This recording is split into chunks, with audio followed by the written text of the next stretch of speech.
अब उदयपुर से बड़ी खबर है। मेवाड़ पूर्व राज परिवार के दो पक्षों में टकराव से जुड़े मामले में अपडेट आया है। धूनी माता मंदिर के दर्शनों को लेकर विवाद उपजा था।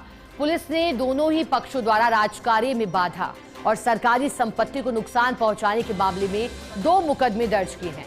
घंटाघर थाना पुलिस ने स्वीप संज्ञान लेकर मुकदमे दर्ज किए हैं। ये तस्वीरें मेवाड़ पूर्व राज परिवार के 2 पक्षों में टकराव से जुड़ा मामला। दरअसल पूरा वाकया क्या रहा था आपको बता दें।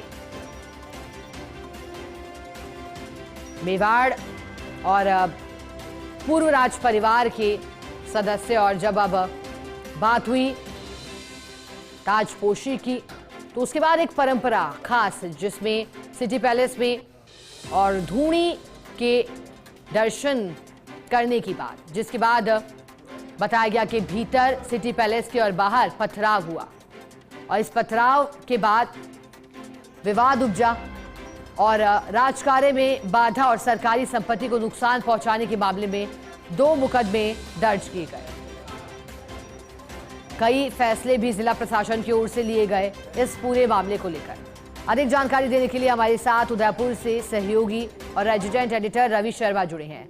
रवि, जानकारी दीजिएगा। पूर्व राज परिवार और 2 पक्षों में विवाद उपजा, इसके बाद किस तरह के इंतजाम जिला प्रशासन की ओर से किए गए, मुकदमे दर्ज होने तक भी बात सामने आई है।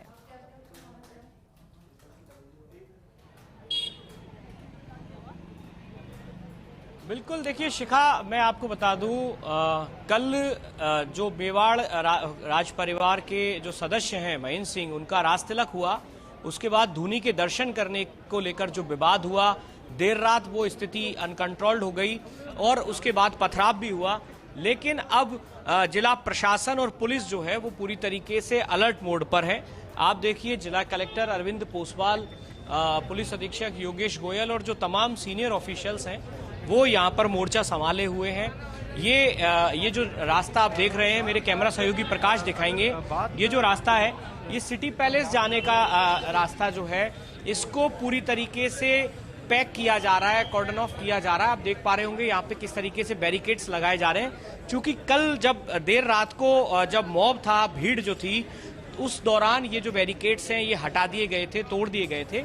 तो ऐसे में अब जो है और ज्यादा मजबूत और ज्यादा पुख्ता इंतजाम किए जा रहे हैं। इस तरफ मेरे कैमरा सहयोगी प्रकाश दिखाएंगे कि सिटी पैलेस जाने का ये पूरा जो रास्ता है, यहाँ पर बैरिकेटिंग की आप देखिए किस तरीके से एक मल्टी लेयर बैरिकेटिंग जो है वो यहाँ पर की गई है। उसके बाद फिर इतना बड़ी तादाद में जाब्ता जो है वो यहाँ पर है। पुलिस के सीनियर ऑफिशियल्स आप देख पा रहे होंगे वो यहाँ पर है। और ये जो पूरा रास्ता है, कई सारे लेयर्स में सिक्योरिटी को किया हुआ है। बड़ी तादाद में सिटी पैलेस जाने वाले रास्ते को एक तरीके से कहें तो वो कहते हैं ना कि चिड़िया भी अब पर नहीं मार सकती, उस तरह की व्यवस्था जो है जिला पुलिस और प्रशासन ने की है। क्योंकि कल जिस तरीके से टकराव बढ़ा था, इस तरफ से विश्वराज सिंह मेवाड़ के समर्थक थे, तो दूसरी तरफ जो सिटी पैलेस का गेट है वहां से पथराव हुआ था और जिसमें कुछ पुलिसकर्मी भी घायल हुए, कुछ आम लोग जो समर्थक थे वो भी घायल हुए। तो इस सब स्थितियों को टालने के लिए, और आप देखिए वहां पर जो है सिटी पैलेस का जो गेट नजर आ रहा है, वहां पर बाद में जिला प्रशासन ने एक नोटिस चस्पा किया। और वो नोटिस इसलिए कि जो धूनी माता का जो स्थान था, जिसको लेकर विवाद हो रहा था, जहां दर्शन की बात आ रही थी, उस जगह को जिला प्रशासन ने अधिग्रहित कर लिया। और जो सिटी पैलेस प्रबंधन है, यानी कि जो चैरिटेबल फाउंडेशन है, उनको एक नोटिस जो है वो सर्व किया गया और 27 तारीख तक उस पक्ष से जवाब मांगा गया है इस पूरे मामले को लेकर। तो फिलहाल जो स्थिति है वो अभी आप देख पा रहे होंगे। दूसरी तरफ मैं आपको बताऊं कि विश्वराज सिंह मेवाड़ से जब हमारी बात हुई तो उन्होंने साफ किया है कि धूनी माता के दर्शन करना और उनका और उनके परिवार का हक है और इससे उनको कोई रोक नहीं सकता। लेकिन उन्होंने अब जो है जिला प्रशासन से अपील की है कि जिस तरीके से अधिग्रहण किया गया है उस विवादित स्थल का, और घंटाघर जो सीआई है, थानाधिकारी जो है, उनको रिसीवर नियुक्त किया है। अब वो रिसीवर जो है वहां पर अपना पोजीशन लें और पोजीशन लेने के बाद में दर्शन की जो प्रक्रिया है उसको संपन्न कराएं। तो फिलहाल विश्वराज सिंह समर्थक जो हैं वो समूर बाग में जुट रहे हैं, आ रहे हैं, लगातार उनसे मिलने आ रहे हैं। तो वहां पर उनका जो वेट एंड वॉच की स्थिति है कि जिला प्रशासन जो है वो किस तरीके से इस जगह को, जिसको कि कल अधिग्रहित किया है, अपने पोजीशन में लेता है।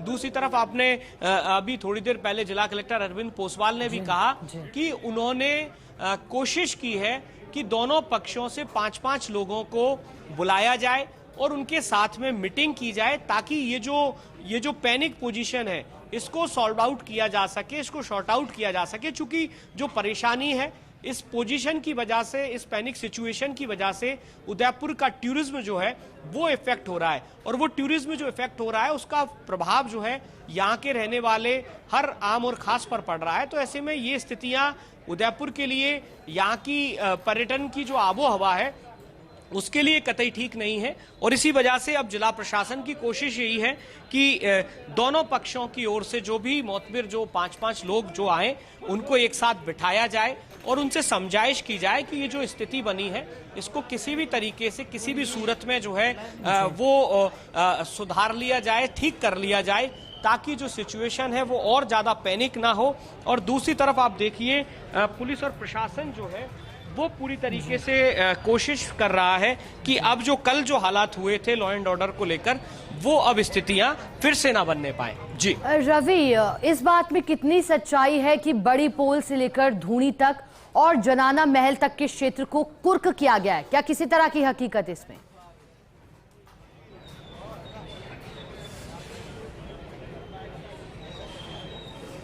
बिल्कुल शिखा, मैंने आपको बताया कि कल जब स्थिति जो है काफी अनकंट्रोल्ड होने की पोजीशन में थी, तब जिला प्रशासन ने जो विवादित जगह है उसको अधिग्रहित कर लिया था, और जो नोटिस है वो वहां पर सिटी पैलेस के गेट पर चस्पा भी कर दिया था। और अब उसी की आगे की जो कार्रवाइयां हैं, चूंकि उस पक्ष को 27 तारीख तक अपना जवाब रखने के लिए समय दिया गया है, तो उसके बाद में पुलिस प्रशासन, जिला प्रशासन जो है वो अपना आगामी कदम जो है वो उठाएगा। और उससे पहले, जैसा जिला कलेक्टर अरविंद पोसवाल ने भी कहा है, कि उससे पहले दोनों ही पक्षों के जो 5-5 लोग हैं उनको बुलाकर, उनसे बातचीत कराकर एक सर्वमान्य हल निकालने की कोशिश हो रही है, ताकि ये जो पूरी सिचुएशन है इसका एक सर्वमान्य हल निकल जाए और किसी तरह की कोई परेशानी, कोई लॉ एंड ऑर्डर की सिचुएशन जो है वो फिर से खराब ना हो। जी रवि, राज तिलक के बाद जो रण दिखाई दिया है धूनी दर्शन को लेकर के, मैं चाहूंगी कि आप समझाइएगा, क्योंकि इसकी कहानी यहाँ से नहीं बल्कि कहीं और से ही शुरू होती है। जब महेंद्र सिंह मेवाड़ का निधन हुआ था, उसके बाद किस तरह से राज तिलक हुआ और फिर विवाद हुआ। ये जो लड़ाई है या ये जो रण है, इसकी पूरी दास्तां रवि कैसे है और कैसे लिखी गई?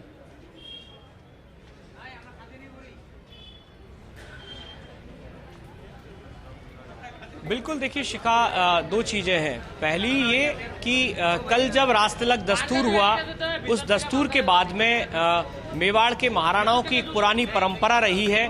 वो परंपरा ये है कि जब मेवाड़ के महाराणा का राज तिलक होता है, उसके बाद में धूनी माता जो है, चूंकि ये जो धूनी वाली जो जगह है ये सिटी पैलेस और इनके बनने से भी पहले एक धूनी हुआ करती थी किसी संत की, और उस संत ने मेवाड़ के महाराणाओं को आशीर्वाद दिया था कि मेवाड़ के महाराणा और उनके परिवार यहाँ पर जब नमन करते रहेंगे, दर्शन करते रहेंगे, तो मेवाड़ की जो सुरक्षा है वो अटूट रहेगी, अखंड रहेगी, किसी भी तरह की परेशानियां नहीं होंगी। तो पहले जब राज तिलक होता है किसी भी राज परिवार के सदस्य, जो कि महाराणा के बतौर जिनका राज तिलक होता है, वो राज तिलक होने के बाद में धूनी के दर्शन करते हैं। धूनी के दर्शन करने के बाद में एकलिंग नाथ भगवान के दर्शन की भी परंपरा है। चूंकि मेवाड़ की जो राजशाही रही, वहां पर कभी भी गद्दी पर मेवाड़ में हमेशा भगवान एकलिंग नाथ को ही राजा के तौर पर माना गया, और जो भी यहाँ महाराणा बने, जिनकी उपाधि महाराणा की थी, वो महाराणा बतौर दीवान जो है वो काम करते रहे। तो ऐसे में भगवान एकलिंग नाथ चूंकि राजा हैं, तो राजा के समक्ष जाकर उनको नमन करना भी यहाँ की महाराणाओं की पुरानी परंपरा रही है। तो ऐसे में जैसा विश्वराज सिंह मेवाड़ ने साफ किया है कि कल जो है वो एकलिंग नाथ के दर्शन करेंगे, कल वहां दर्शन करने जाएंगे। लेकिन धूनी के जो दर्शन का जो कार्यक्रम जो है वो फिलहाल जिला प्रशासन की कार्रवाई पर डिपेंड करेगा कि कब जिला प्रशासन वो जो जगह जिसको कि अधिग्रहित किया, धूनी वाली जगह, उसको अधिग्रहित जो किया है, वहां पर कब अपना पोजीशन लेता है, कब वहां पर जो रिसीवर नियुक्त हुआ है उसकी वो सुनवाई करता है दूसरे पक्ष की, और इसके बाद में जो विश्वराज सिंह मेवाड़ वाला पक्ष है वो इस बात को लेकर एप्लीकेशन लगा सकता है, और उसके बाद रिसीवर जो है वो अगर चाहे तो परमिट कर सकते हैं वहां पर दर्शनों के लिए। तो ऐसे में अब ओवरऑल जो सिचुएशन है वो काफी हद तक प्रशासनिक कार्रवाई पर डिपेंड करेगी कि प्रशासनिक कार्रवाई किस तरीके से आगे बढ़ती है। और जिला कलेक्टर ने भी साफ किया है कि जो पोजीशन है वो according to law, according to जो कॉन्स्टिट्यूशन है उसके हिसाब से ही आगे बढ़ेगी, और उसके बाद जब अधिग्रहण की प्रक्रिया जो है वो पूरी हो जाती है उसके बाद जो आगे की स्थितियां हैं वो तय होंगी। लेकिन उससे पहले दोनों ही पक्षों को बिठाकर, दोनों ही पक्षों से बात करके, दोनों ही पक्षों को एक राय करके इस पूरे मामले का निपटारा करने की कोशिश जो है वो भी जिला प्रशासन की ओर से लगातार जारी है। जी बिल्कुल रवि, आप ठीक कह रहे हैं, कानूनी कार्रवाई तो इस पूरे मामले में की गई है, लेकिन अब पूरी नजर प्रशासनिक कार्रवाई को लेकर। बहुत शुक्रिया रवि आपका हमारे साथ जुड़ने के लिए और इस पूरे मामले में अपडेट देने